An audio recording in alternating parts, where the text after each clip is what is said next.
Welcome back to the only show on the internet where the ring is the entire wilderness, Nature's Fight Club. Tonight, we have a bout for the ages, a clash of titans, a true spectacle of strength versus, well, something else. Please remember, this is all in good fun and purely for entertainment. We're not trying to insult anyone, except, maybe Jake Paul. Now, I know what you're thinking. A legendary, mythical beast against a guy who fights retired UFC fighters. Is this even fair? Stick around, because we're going to break down how this problem child could theoretically survive more than 5 seconds. Or, more likely, we'll see exactly how a 10-foot-tall forest king deals with someone who thinks vlogging is a personality trait. Let's head to the tail of the tape. In this corner, hailing from the dense, uncharted forests of the Pacific Northwest, weighing in at an estimated 800 pounds of pure, unadulterated primate power, and standing at a colossal 10 feet tall, the Skookum, the Mogollon monster, the one, the only Sasquatch. This absolute unit boasts a reach that could touch both sides of a small creek, hands the size of dinner plates, and a grip strength rumored to be able to snap a pine tree like a twig. His fighting style is raw, primal, and brutally effective, honed over centuries of defending his territory from nosy hikers and rogue bears.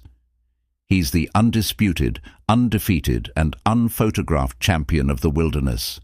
And in the other corner, fighting out of, well, wherever the Wi-Fi is strongest, weighing in at a very human 190 pounds, and standing a respectable, but in this case, comically small, 5'11", Jake, the problem child. Paul. Now, love him or hate him, you can't deny his 9-1 boxing record, even if most of his opponents were collecting a retirement check. He's got a decent right hand, quick footwork for a human, and the kind of unshakable self-confidence that can only be purchased with millions of YouTube subscribers. His style is a fairly standard boxing base, relying on a powerful overhand right and a knack for generating controversy. All right, let's break down this mismatch. On paper, it's a landslide. Sasquatch has the advantage in literally every physical category: height, weight, reach, strength, and probably even dental hygiene, surprisingly. His raw power is off the charts. We're talking about a creature that can supposedly toss boulders. Jake's punches, which have knocked out other humans, would feel like a mild inconvenience to Sasquatch, like a fly buzzing around his head. So, what are the keys to victory? For Sasquatch, it's simple: show up. Honestly, all he needs to do is grab Jake. One bear hug from this beast, and Jake Paul will be folded like a lawn chair. His strategy should be to close the distance, ignore any pesky jabs, and just end it. No fancy footwork needed, just pure, unrefined, you are on my lawn aggression. Now, for Jake Paul.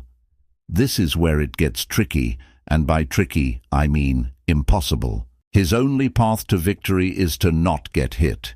He needs to use his footwork to be the most elusive target in the history of fighting. He has to stick and move, peppering Sasquatch with jabs from a distance, trying to annoy the big guy. His key to victory isn't a knockout, it's survival. He needs to tire the Bigfoot out, which is like trying to tire out a mountain. He has to hope that Sasquatch gets bored and just wanders off to find some berries.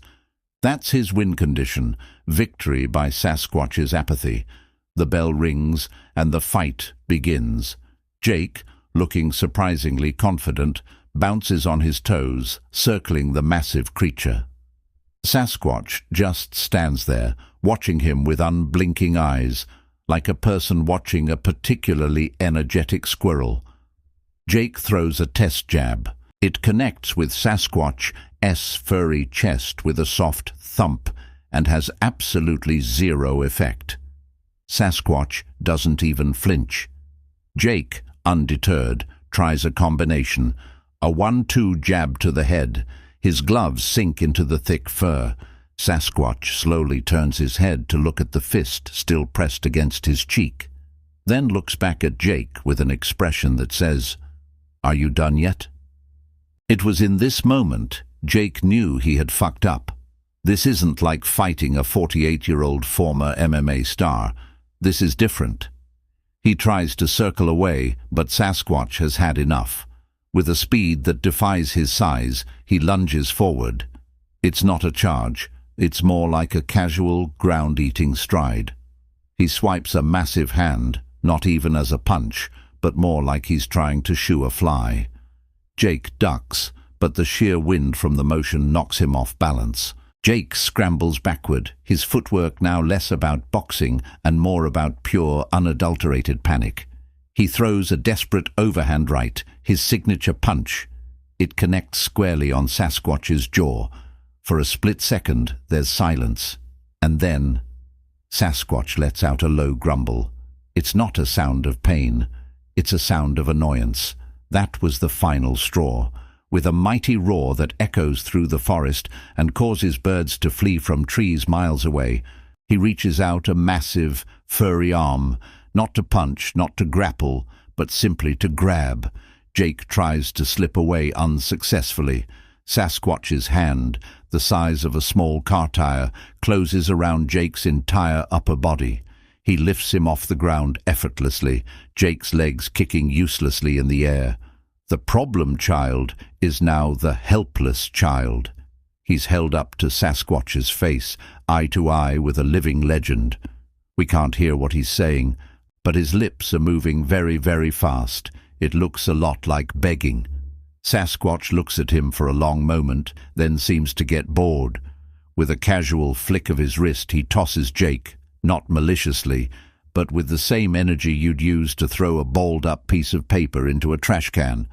Jake Paul sails through the air in a perfect arc, letting out a high-pitched shriek that gets fainter and fainter, before landing in the top branches of a very tall, very distant fir tree. Your winner, by way of yeet, and still the undisputed, undefeated champion of the wild, Sasquatch. He gives a final, unimpressed grunt, turns, and ambles back into the shadows of the forest. And there you have it, folks.